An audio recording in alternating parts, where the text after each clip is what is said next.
grana, teu amante tem grana, te proporciona uma vida que teu... Não, meu marido é rico, meu amante é um professorzinho universitário, que era eu, na época, acabou com o meu ego, mas tô aqui pra atender. Vamos lá. E aí eu tinha uma paciente que era mais, digamos assim, mais desenrolada na fala e era mais aberta. Você poderia me ajudar? Porque a partir de você eu vou poder entender melhor as outras pacientes. Aí ela ficou assim, então, já que você tá travado, eu posso fazer perguntas a partir da perspectiva masculina pra saber o que você tá traindo? Aí ela, pode. O teu amante é mais bonito que o teu marido. Ah, meu marido é um gato, cara. Meus amigos se brincar, dá em cima. Meu amante é um carinha, dá pra passar. Aí marido gato, amante mais ou menos. Fui botando minha listinha ali, né? Aí eu fiz, então, teu amante, ele é um cara muito bom de cama. E teu marido não. Ah, se tem uma coisa no meu casamento que é boa, é a cama. Meu amante, cara, não, tem ejaculação precoce. Aí eu, poxa, marido gato, bom de cama. E amante... mais ou menos. Mais ou menos ainda não dá conta do né? recado, né? Aí eu fiz... Não, ele tem grana, teu amante tem grana, te proporciona uma vida que teu... Não, meu marido é rico, meu amante é um professorzinho universitário, que era eu, na época, acabou com o meu ego, mas tô aqui pra atender. Vamos lá. Aí marido rico, bom de cama, gato, né, tal. Aí eu fiz... Apelei. É maior do teu amante. Aí ela, não... Inclusive, meu marido tem um apelido de tripé. Aí eu disse, cara, eu fiquei com inveja do cara. É rico, bonito, bom de cama e é um tripé. Mas era corno. Mas era corno. Não queria ser corno, porra? Não. Mas aí eu queria fechar o diagnóstico, né? Eu fiz. Então me diz qual é a questão central. Ela disse assim, Rossandro, o meu amante me escuta e me enxerga. Meu amante percebe que eu cortei o cabelo. Ele pergunta se minha mãe tá bem. Meu marido me diz, vem contar as coisas da tua família não, que é da tua família. Meu amante, ele pergunta o que eu acho das coisas. Meu marido, se eu fizer um comentário, tu não entende disso, cala tua boca. Fechou aqui, cheguei em casa, sentei, esperei Janine chegar. Na época, da família? Na época tava pra ter o Brexit. A Inglaterra sai, não sai da União Europeia, aí eu sentei, Mo, e aí? Como é que foi o dia e tal? Mo, o que é que você acha do Brexit? Aí ela, eu acho que sei não, acho que a Inglaterra cometeu um grande erro. Eu também acho, amor, acho que a Inglaterra vai se arrepender amargamente e tal. Aí depois de meia hora, por que você tá me perguntando isso? Meu amor, qualquer assunto que você quiser trocar, falar, pode falar comigo. Seja de Brexit, ela me conta essa história, porque aí eu fui e contei, sem dar detalhes de quem era a pessoa. Ou seja, dito isto de forma meio que tragicômica, é que os pacientes nos ensinam. Eu acho que o terapeuta é uma pessoa que tem um privilégio de ver vidas em vários níveis de superação, de dor, de transformação, desabrocharem, cara. E era de uma beleza que eu também me emocionava muito, de ver pessoas que eu imaginava como essa pessoa vai sair desse lugar e ao longo do processo elas desenvolverem recursos e conseguirem sair, né? A ponto de algumas pessoas que eu atendi hoje serem pessoas extraordinárias. Sensacional. Né? E aí outra coisa que eu aprendi no consultório é que a gente vive, especialmente depois do mundo da internet, desse mundo em que as pessoas criam um persona para poder vender na internet, que as pessoas têm a ideia de que a vida de uma pessoa comum, você estava me falando da sua lembrança de 15 anos, como você, apesar de estar numa vida difícil, tem coisas legais na cabeça sobre isso. É porque a vida das pessoas, a vida comum, as pessoas acham que é uma vida ordinária. Entendi. E o que é que tem de ordinário, você que está aqui de repente no trânsito, nos escutando, está voltando de um dia ferrado no trabalho, você está na Marginal aí, ou aqui ou em qualquer outra cidade desse país, voltando pro trânsito, está esperando chegar em casa e tem uma criancinha que vai chegar, papai, mamãe. E o que é que tem de ordinário nisso? Isso é extraordinário. A vida das pessoas é extraordinária. Elas não terem consciência disso é uma tragédia. Entendi. Bom, sobre consciência, então, vamos dar uma viajada aqui. Ó, se a gente for olhar do ponto de vista físico das coisas,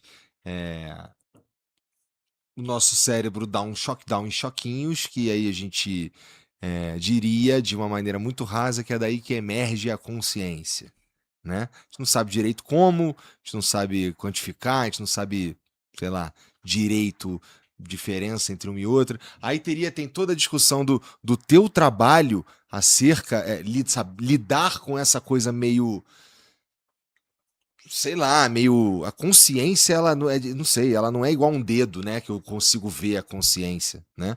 É, e aí tá legal. Tu acha que a consciência, ela é uma. É isso mesmo? É um troço que.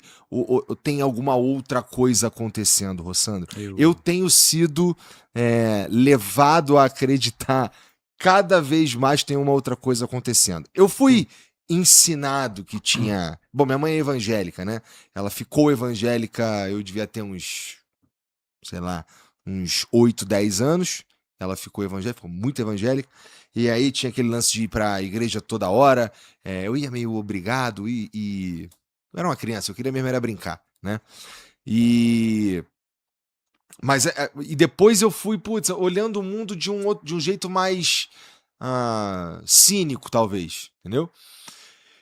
Mas aí agora eu tô olhando, eu tô voltando. Tu falou um troço antes da gente começar aqui, cara, eu respeito muito, o meu corpo fala, cara. Ele falou pra eu não fazer essa parada aqui e eu não fiz, entendeu? Eu fico, porra, que interessante isso aqui. É consciência. É um respeito a uma coisa que é difícil de dar um nome, pelo menos pra mim, Sim. né?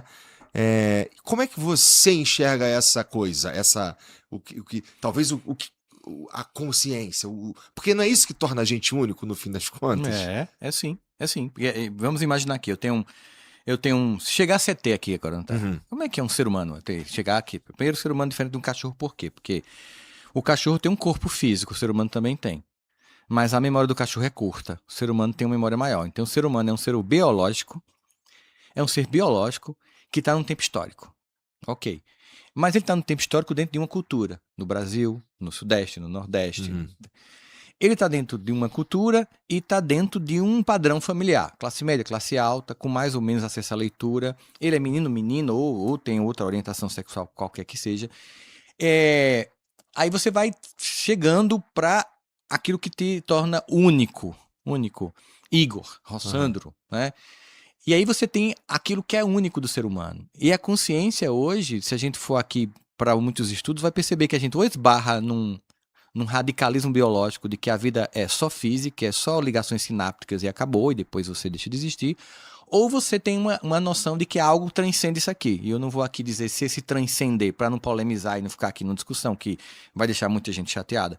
Se esse polemizar, se esse transcender é uma história que vem antes, ou apenas que é uma história que continua depois, não importa. Mas é algo que transcende a essa matéria. Então você pega os casos clássicos, é o que torna o ser humano único. Aí você vai para a psicologia e você vai começar a ter problemas. Porque, por exemplo, eu tenho 2 filhos gêmeos univitelinos, eles são geneticamente idênticos. Por que a personalidade é tão diferente? Já entra o questionamento. Mas eu poderia dizer para você, sabe por quê, Igor? Porque quando um teve febre, o outro foi para a escola. E naquele dia que o que foi para a escola e o que ficou teve febre, o meu marido chegou bêbado e bateu em mim. E aí criou um trauma, e aí mudou a personalidade do outro. E os chipófagos, que eram aquelas crianças que nasciam coladas uma à outra, compartilhando um órgão, que não poderiam ser separadas, viviam todos os dias as mesmas experiências e eram completamente diferentes. Hoje, muitos estudos mostram que 49% da personalidade é explicada por questões genéticas, históricas, culturais, e 51% é variável indefinida. Se essa variável é de pré-existência, não vou aqui entrar nessa discussão, é só para as pessoas pensarem, né? O que a gente hoje analisa sobre os estudos de EQM, e eu até tenho um amigo para lhe indicar para trazer aqui, se você já não trouxe, é o Alexander, que ele é um dos maiores estudiosos no mundo, tem pós-doutorado na área e trabalha com os americanos nessa área, que são as experiências de quase morte, nível de consciência de experiência de quase morte. Pessoa que, cara, eu vi o médico fazendo a cirurgia, ele falou tal coisa. Eles chegam a fazer o seguinte, eles colocam em UTIs desenhos no teto, num espaço que você não tem como pôr a cabeça. Coloca o desenho lá. Aí você acorda. Doutor, eu saí do corpo e vi a cirurgia. Tá? Você viu um desenho? Tinha um desenho assim. Que é uma prova científica de que, de fato, eu coloquei uma coisa inacessível para o sujeito. E a gente vai vivendo essas experiências. Eu lembro de um amigo meu que contou algo muito interessante. Aí vai pro efeito placebo, por exemplo, né? Que ele, Rossandro, eu tô bugado porque, você sabe, eu sou muito, muito racional e a gente fez... científico junto, porque eu sou da época de científico, Aham. ensino médio. Ensino médio. Ele passou para medicina, eu passei para psicologia. Ele ficou tentando fazer residência aqui em São Paulo, tal. Lembro quando ele me contou essa história. E aí, ó, Sandro, eu tinha uma paciente, que era uma paciente minha de menos de 30 anos de idade, com 6 filhos, atendida no PSF de uma cidadezinha do interior de 6 mil habitantes.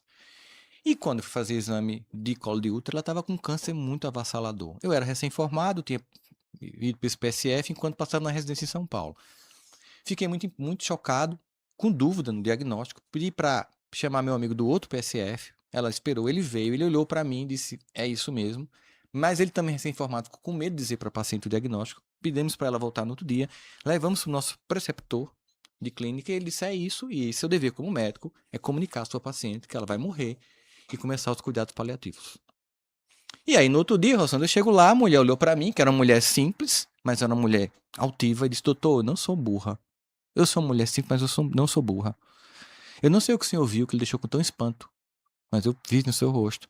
Vi que o senhor duvidou do que viu e chamou o seu amigo e depois ainda me pediu um dia para dar o diagnóstico. Deve ter perguntado a algum professor seu. Mas antes de você dizer o que eu tenho, escute minha história. Aí ele: tá bom. O senhor sabia que eu tenho 6 filhos? Sei, eu atendo eles aqui no PSF. Mas o senhor sabia que meu marido fugiu com uma mulher? Não, não sabia. O seu marido fugiu. Então eu tô só com esses 6 meninos. E eu não sei o que o senhor sabe, eu sou órfão. Então, meus filhos não têm avó, avô, tio e tia, e agora não tem pai. Então, doutor, é o seguinte, eu não sei o que o senhor viu, mas pode passar o remédio que cura, porque eu não tenho o direito de morrer. Aí ele prescreveu. Eu disse: tu prescreveu o quê, cara? Analgésicos. Porque quando ela estava sintomática, quando viesse, eu estava meio que... E fui covarde. Eu deveria ter dito à minha paciente que ela ia morrer, mas eu tinha acabado de receber a notícia no outro dia que eu tinha passado na residência e disse: cara, eu vou para São Paulo e o outro médico que pega esse abacaxi. Me acovardei. Eu disse: por que você está me contando essa história? Porque passou 6 anos, eu fiz minha residência, fiz outra residência, eu voltei para cá e resolvi nesse município para visitar, para agradecer o pessoal e tal. E quando eu cheguei lá, eu vi a mulher e logo pensei que eu estava vendo espírito. Fiquei... Tava assombrando ele. Meu Deus do céu, a mulher veio cobrar porque eu não dei o diagnóstico. Né? Depois eu vi que uma vizinha tocou nela. Eu disse: não, a vizinha morreu também, eu tô vendo as duas. E ela veio na minha direção e vi que ela estava viva. Ela: doutor, o senhor veio por aqui há quanto tempo? E eu perguntei: você tá bem? Eu tô ótimo, doutor. Depois daquele seu remédio, eu fiquei muito boa. Aí ele fez: eu posso lhe examinar? Pode. Você não pode ir no PSF à tarde? Eu vou pedir ao médico que tá lá explicar. Não, pode. Ele contou a história. Ah, tá. Eu quero ver essa mulher. O que aconteceu?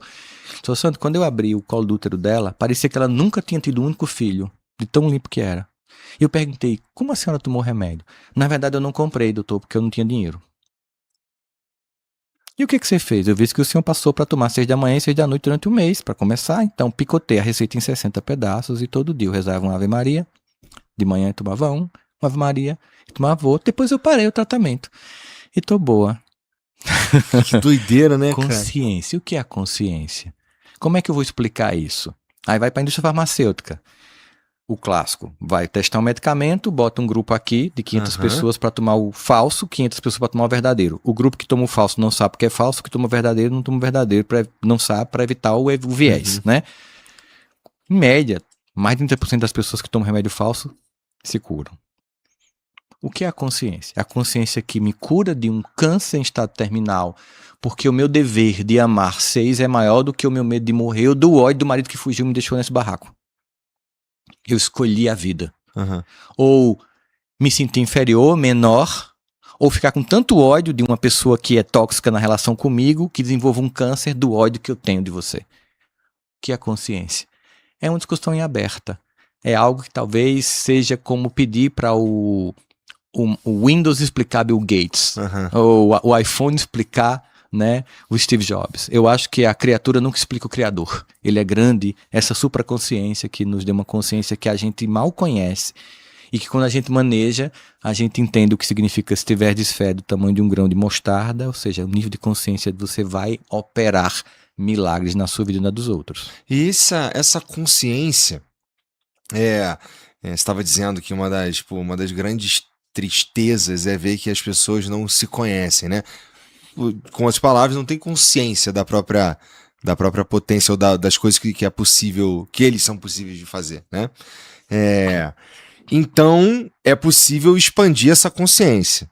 Sim. Então, é possível a gente sair, seria possível, então, a gente expandir a consciência a ponto de enxergar as coisas não só sobre nós, mas de um ponto de vista diferente, várias coisas. O que eu estou propondo aqui? Os caras, por exemplo, que usa a ayahuasca, os caras que usa, sei lá, cogumelo, né? Uma coisa interessante é que eu já conversei com mais de uma pessoa e as experiências são semelhantes, mas não do ponto de vista de, pô, esse é o efeito da droga, mas do que essas pessoas vieram me falar do que aconteceu com elas depois, como elas passaram a se entender melhor ou entender alguma outra coisa que não fazia muito sentido. O que tu acha de substâncias que amplificariam a consciência? Aqui a gente vai entrar num campo de discussão religiosa que, em respeito a isso, porque há uma religião por trás assim, do uso dessas substâncias, né? Eu diria o seguinte: quanto mais a sua espiritualidade depender do material, mais ela é sua.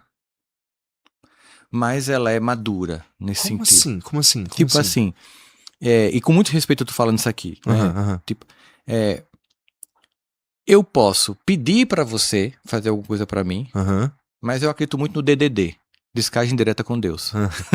Tá. No DDD. Então assim, eu não duvido que o uso de uma substância dessa eleve sua consciência. Ela cria uma abertura neuroquímica e você consiga visualizar certas coisas. Mas vamos imaginar, nem todo mundo vai usar, nem todo mundo tem coragem, nem todo mundo vai virar do Daime. Vamos imaginar. Então, e como é que eu garanto que as outras pessoas elevem a consciência delas? Meditação faz isso. Yoga faz isso. Prece faz isso. Oração faz isso. Fizeram testes neurológicos com monges beneditinos, freiras de várias religiões, em estado de oração e profunda de meditação, que elevaram em alto nível o estado de consciência. Só que eu preciso da disciplina de fazer isso, né? Eu sempre acho o seguinte, que quanto mais eu puder fazer esse processo em mim mesmo, mais eu fico menos necessitado de algo externo. Não estou achando nem dizendo que quem precisa desse algo externo, porque a materialização da fé acontece de várias formas. Eu posso dizer que tem uma fé que não tem materialidade nenhuma, que eu não faço nenhum ritual, no entanto eu estou lá pregando que você tem que ser rico para Deus mostrar que você lhe abençoa. E isso é o quê? É o supra...